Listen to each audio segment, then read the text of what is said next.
உலகத்தில் நிறைய சுகங்கள் உண்டு. சில சுகங்கள் நமக்கு போதையாகவே அனுப்பி உண்டு. சார், மந்தி சாப்பிட்றதுக்கு காரைக்காலுக்கு வண்டி எடுத்துட்டு போறாங்க சார். அது ஒரு போதை. மனைவி ஒரு போதை, பெரிய போதை. எல்லாம் சொல்றான், நான் இறக்குன வேதத்தை கொஞ்சம் ஓதிப்பாரு.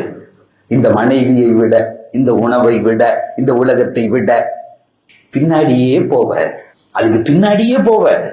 என்னுடைய குரான் சர்க்கிள்ல உள்ள பிள்ளைகள் சும்மா இப்படி ஓதணும்னு ஆசைப்பட்டு ஆரம்பிச்சு ஒவ்வொரு ஜுசு ஒரு மாசத்துக்கு ஒரு குரான் முடிச்சுட்டு இருந்தான். ஒரு நாளைக்கு 3 ஜுசு, 10 நாளைக்கு ஒரு குரான். அதை விட மேல வந்தான். சொன்னான், ஒரு நாளைக்கு 5 ஜுசு சார், ஒரு வாரத்துக்கு ஒரு குரான். சார், இன்னைக்கும் ஓதிய பெரிய சர்க்கிள். அவங்க சொல்றாங்க, ஹஸ்ரத், இந்த வேலை எனக்கு இப்படி நடக்கணும்னு நினைக்கிறதுக்கு முன்னாடி நடக்குது. நாங்க பாட்டுக்கும் போயிட்டே இருக்கோம். நாங்க எதுக்கு பின்னாடியும் நிக்கிறது இல்லை. ஆனால் மிக தெளிவாக இந்த நாள்ல 5 ஜுசு ஓதணும், 5 ஜுசு ஓதிடுவோம். ஒரு வாரத்துக்கு ஒரு குரான். ரொம்ப ரொம்ப நிம்மதியா அல்லாஹ் இங்க வச்சிருக்கான். எந்த குறையும் எங்களுக்கு இல்ல. குறை இல்லாதது மட்டுமல்ல, எங்கள் வாழ்க்கையில் கொடுத்திருக்கிற அத்தனை அனுபவிக்கிறோம். நாங்க எங்க பிள்ளைகளுடைய அந்த செய்தி என்னைக்குதான் நாங்க புரிகிறோங்கிற.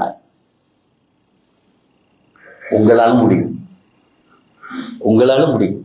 ஒன்னே ஒண்ணுதான், ஒரு எண்ணம். நான் இனி இந்த பாதையில் மாற வேண்டும். ஓதி பாருங்க, அப்புறம் என்ன இருக்குன்னு அதுக்குள்ள தெரியும்.